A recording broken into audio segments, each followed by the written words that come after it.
Olá pessoal, tudo bem?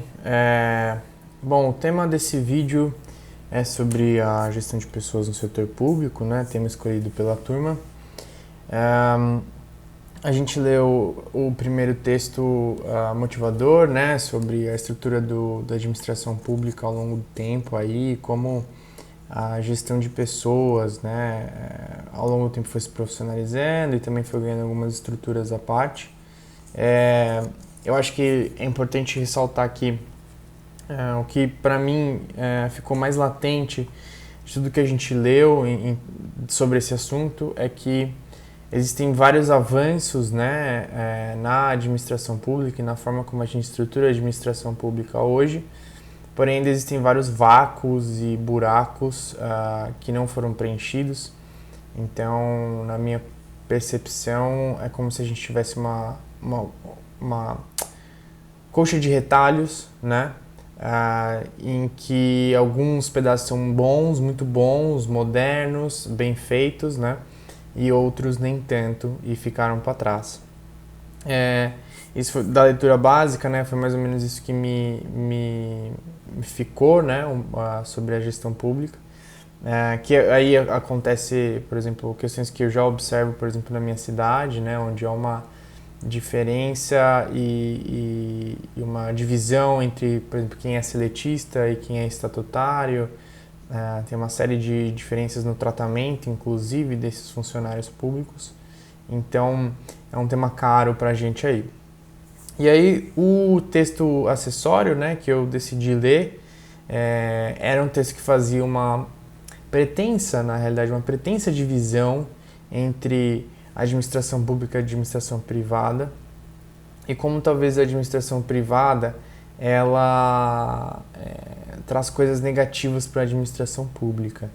Eu achei interessante o texto, eu gostei em partes, mas eu acho que o texto se vale de muitas concepções teóricas e poucos exemplos práticos de como, de fato, a administração pública ou a forma como é levada, a administração privada pode influenciar negativamente a administração pública. Porque a administração privada, obviamente, parte do pressuposto de que o lucro é a coisa mais importante, né? E se esquece dessa jornada e de que são pessoas que estão ali, né? Então, principalmente no momento que a gente está vivendo agora, no momento que eu estou gravando esse vídeo, né, onde muitos trabalhadores, muitas pessoas foram mandadas para casa, né, fica claro que o sistema somos nós, né? Então as engrenagens somos nós, a energia de tudo somos nós, são as pessoas. Então a administração pública pode ser prejudicada, né? Eu concordo também em termos, né? Eu acho que a administração pública pode sim ser prejudicada por uma lógica capitalista e uma lógica produtivista, porém ela também pode se beneficiar se souber utilizar o que a administração privada já utiliza, né? E nesse caso, pensando que a administração pública ela tem uma vantagem em relação à administração privada ou às empresas, né? Que é ter um propósito, que é atender as pessoas, que é prestar serviço para o cidadão. E esse propósito ele vai além do servidor público, né? Ele vai além da estrutura do Estado, né? E também dos governos. Então, é muito importante ressaltar isso. E eu acho que dentro da gestão pública a questão do propósito é uma coisa a ser trabalhada nos próximos anos, porque as pessoas tendo um propósito naquilo que elas estão fazendo, elas fazem melhor. E isso, tem vários estudos que comprovam isso, mas a saúde da pessoa se beneficia, a produtividade da pessoa se beneficia, e aí não no sentido de entregar mais coisa, mas fazer melhor as coisas, né? E fazer coisas que fazem mais sentido para as pessoas. E além disso, obviamente, a pessoa se sente melhor trabalhando como funcionário público, né? Existe um bem-estar aí, existe um ganho de bem-estar para as pessoas. Então, eu acho que ferramentas, principalmente, a administração pública pode se beneficiar da privada, métodos, processos, né? e assim por diante. Então, acho que o ponto é importante, mas ele não está pacificado, né? Eu acho que existem ainda muitas coisas que a administração pública pode aprender com a administração privada. E nesse sentido, meu vídeo aqui é muito rápido, mas eu queria trazer trechos de um webinar que eu participei há poucas semanas, que trata um pouco desse assunto, de como os laboratórios de inovação podem ajudar os serviços públicos a melhorar. Então, eu separei principalmente as falas do Laboratório de Gestão Pública, que é novíssimo, é um laboratório federal, chama LaboraGov, e a Luana, que é a principal facilitadora de inovação ali, ela fala um pouco do trabalho do Labora, e a gente vê que até mesmo essa lógica privada de inovação, né, ou esse conceito pode ser trazido para a gestão pública e, nesse caso, para a gestão de pessoas, né? Então, esse webinar foi promovido pelo IRIS, que é um laboratório de inovação do Ceará, trouxe mulheres que trabalham com inovação no setor público e essas mulheres vieram falar sobre os laboratórios dos quais elas fazem parte ou conduzem projetos, né? Então eu gostaria de compartilhar com vocês, eu vou deixar aí as perguntas que a Luana respondeu, mas convido a todos a verem esse webinar e os outros webinars também sobre economia comportamental e assim por diante, porque todos eles são muito legais e muito informativos, tá bom? Então, fazendo um resumo, perdão, eu acho que essa questão da administração pública, ela sim pode ser beneficiada pela administração privada, e aí vocês vão ver como um laboratório de inovação, por exemplo, que é muito atrelado à inovação em produto antigamente, e hoje a gente já vê que dá para inovar em várias outras coisas, inclusive no setor público, vem dessa cultura privada e pode beneficiar o público também, tá? E é isso. Então, fica aí com alguns trechos desse webinar e essa é a minha contribuição. Até mais. Luana Faria se apresenta para a gente e depois, meninas, vocês podem seguir numa sequência de apresentações para a gente começar a falar sobre os projetos. Obrigada. Oi, pessoal, eu sou Luana Faria. Estou super feliz de estar aqui com essa galera joia demais, essas mulheres maravilhosas. Seguindo a sua indicação, Jéssica, eu sou ruiva, atrás de mim tem uma parede branca cheia de post-its, onde eu escrevo minhas ideias e meus insights que eu tenho ao longo da semana. Depois eu vou compilando isso. Estou com uma blusa aqui felpuda, que aqui em Brasília está friozinho.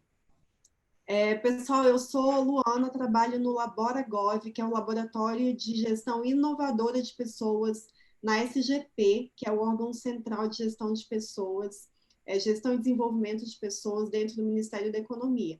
É o órgão central porque é o órgão central de todos os órgãos do Poder Executivo Federal. Então, a gente tem um grande desafio, nossos clientes são justamente os servidores do Poder Executivo Federal, que são hoje mais ou menos 650 mil servidores ativos. Então, a gente tem um grande desafio e estou feliz de estar aqui com vocês, poder contribuir hoje com vocês nesse webinar.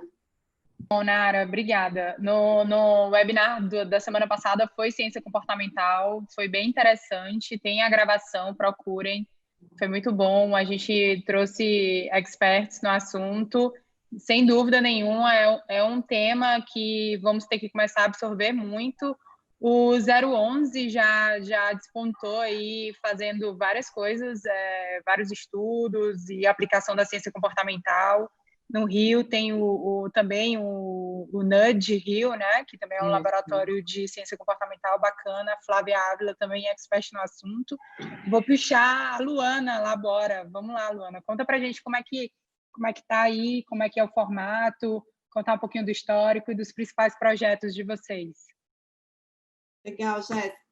A gente iniciou, tem pouco tempo, a gente tem 6 meses de LaboraGov, mas, inclusive, para nossa surpresa, e eu acho que é isso que motivou tanto o crescimento do Labora, foi o engajamento dos servidores nesse projeto. E isso demonstra o quanto existe gente boa querendo fazer diferente para ter resultado diferente no setor público. A gente começou com uma pegada e a gente, desde o início, a gente quer colocar em prática o que a gente diz. Então, se a gente está falando que a gente precisa melhorar a experiência dos servidores, que são os usuários do Labora, a gente, para criar engajamento, o que a gente faz, né, como laboratórios? A gente constrói as soluções da perspectiva dos usuários. Então, para colocar isso em prática, desde o início, a gente construiu até o nome do laboratório, o propósito do laboratório, os valores, na perspectiva dos usuários. Então, a gente fez oficinas colaborativas abertas para qualquer servidor de todo o Poder Executivo, ou não, inclusive, a gente não fecha portas, para co-criar isso com a gente.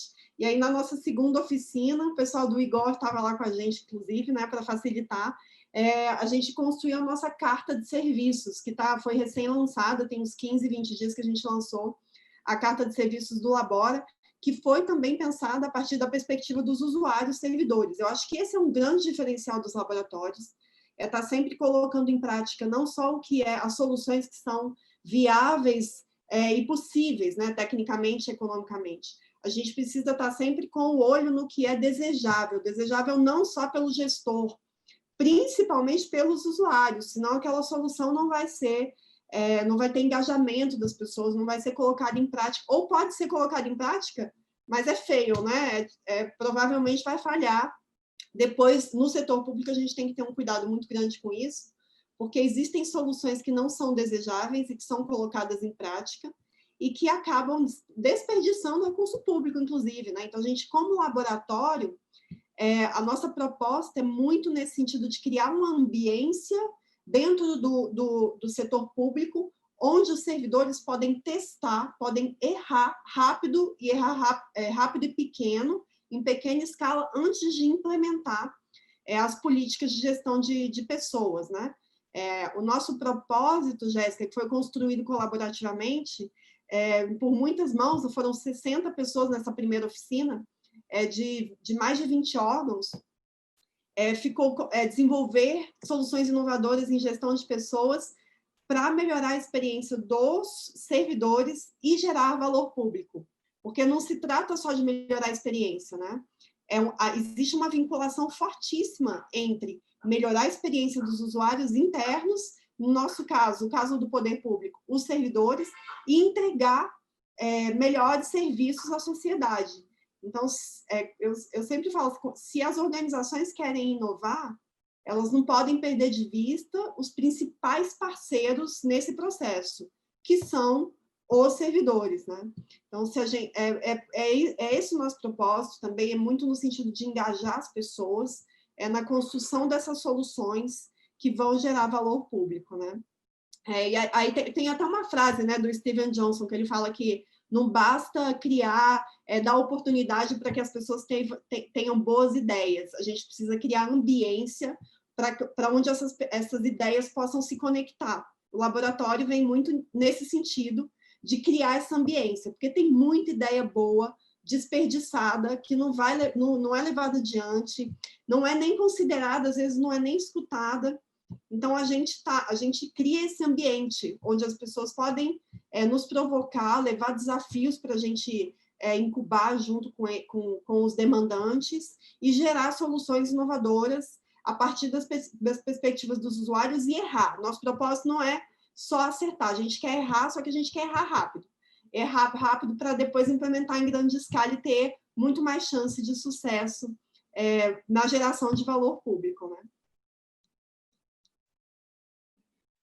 Sobre esse desafio, assim, eu queria fazer primeiro uma fala sobre a questão do desafio do Covid, que parte muito no sentido do meu lugar de fala de mulher branca, empregada. Então, os desafios, para mim, não são os mesmos que todas as mulheres têm. Eu tenho certeza que eu considero que é um grande privilégio, apesar de todos os desafios que a gente tem de trabalhar em casa, né? Um grande privilégio de poder trabalhar de forma remota nesse momento que tem muita gente sem trabalhar, ou tendo que ir trabalhar porque não pode trabalhar remotamente, né?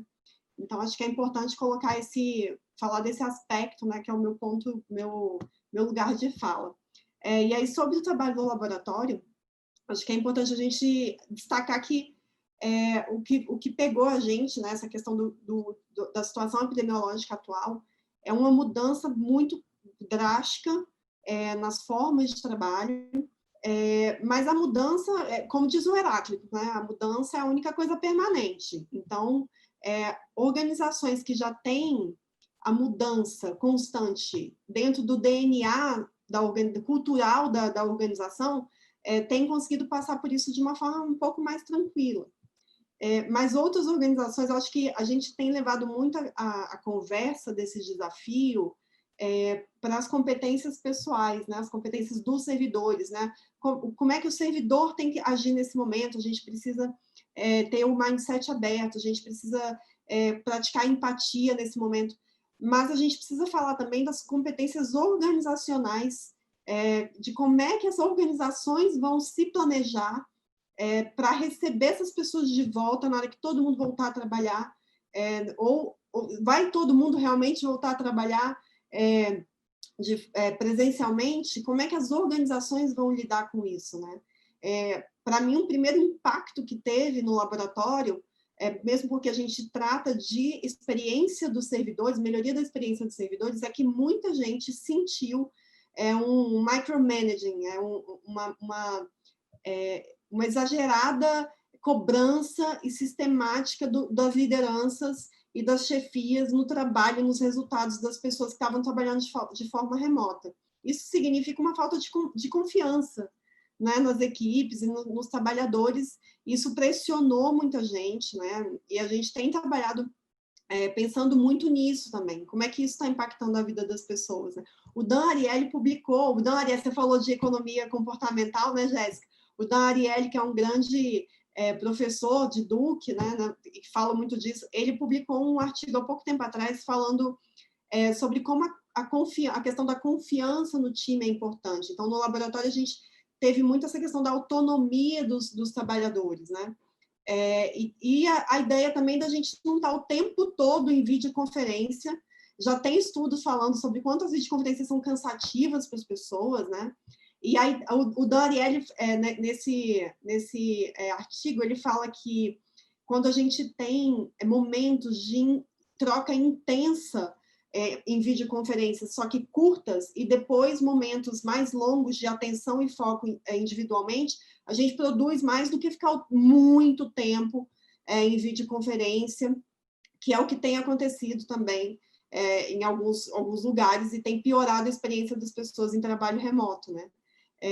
Sobre as ferramentas que a Gabi mencionou aí, a gente terminou ontem, né, a última etapa da nossa terceira oficina colaborativa, que são essas oficinas abertas que a gente convida todo mundo. A gente trabalhou a metodologia do Jobs to be Done, do Clayton Christensen, trabalhos a ser feito, né, foi uma parceria com o pessoal do Conexão Inovação Pública RJ, o Rodrigo Narciso, e aí a gente trabalhou, é impressionante o quanto as pessoas realmente se apegam às tecnologias, se apegam às ferramentas, né? Mas se esquecem um pouco de que o que a gente está trabalhando é resultado, o que a gente quer é o resultado, né? Como é que a gente mantém o bem-estar aliado à produtividade, não necessariamente se apegando a uma ferramenta. Mas, ao mesmo tempo, é muito interessante ver o quanto de gente a fim de aprender novas ferramentas, como o Miro, por exemplo, que é uma ótima ferramenta de colaboração virtual, né, remota, aprender a trabalhar com Canvas, como é que a gente faz, e tem muita gente a fim de aprender. A gente teve um engajamento bem legal das pessoas nessa última oficina que a gente montou. Foi tanta gente que a gente teve que fazer duas, né? Ia ser só um dia, a gente fez em 2 dias para contemplar mais gente. Ok, a Luana, como não falou no bloco passado, Luana, se quiser ir respondendo, assim, como é que tem funcionado a captura de demandas por soluções aí no Labora? Legal. Então, foi muito importante para a gente a construção da carta de serviços justamente por conta disso também, porque a gente já vinha fazendo muita coisa, produzindo muitos serviços de inovação no setor público, voltado para os servidores, mas a gente ainda não tinha dado nome aos serviços, organizado, então falando como unidade de inovação, e dando essa dica aí para as outras unidades de inovação que estão surgindo, né? Ter uma carta de serviços, dar nome aos serviços, colocar critérios, não só de critérios, a gente tem, na carta de serviços, a gente tem os critérios de escolha, de seleção dos serviços, e a gente tem os critérios para aplicar também. Então, se um demandante quer que a gente, quer nos demandar algum serviço, também tem alguns critérios que a gente exige para que essa demanda seja feita. Eu vou dar o exemplo de um aqui, né? Primeiro que a gente sempre parte de problemas, né? Então, tem muita gente que acha que laboratório, vocês devem ter passado por isso, né? As pessoas têm algumas soluções, tipo assim, tive uma ideia de fazer, sei lá, a gente está com um problema de comunicação, vamos montar um canal no YouTube, chamar uma galera legal para responder perguntas. Porque é uma coisa inovadora, bacana, interessante, parece que leva para o laboratório. A gente, na verdade, isso já é uma solução. Então, nesse caso, é só implementar, né? Não precisa de um laboratório. A gente parte de problemas, então o que as pessoas têm que trazer são os problemas. Outro critério é se aquele desafio que é trazido pelos demandantes, eles estão alinhados com as diretrizes do próprio órgão. Por quê? Porque não adianta a gente, por exemplo, desenvolver uma soluções inovadoras, prototipar e testar, se depois aquilo tem baixo potencial de ser implementado na instituição, a gente perde tempo. Então, esse também é um critério. O desafio, o problema tem que estar muito alinhado ali. Então, tudo isso, né, esse filtro está exposto na nossa carta de serviços, que deixa claro para as pessoas que vão demandar o serviço. E aí, já pegando um gancho, dando uma outra dica importante para uma carta de serviços, por exemplo, é que a gente se preocupa muito em utilizar a linguagem simples na construção da carta, para que ela seja bem democrática, para que a gente não utilize só jargões de inovação, que as pessoas não vão ler lá e falar, prototipar, design thinking, employee experience. Não, a ideia é que a gente tenha uma linguagem acessível, para que todo mundo entenda o que a gente está falando ali na carta de serviços, e que as pessoas se sintam contempladas também ao ler a carta.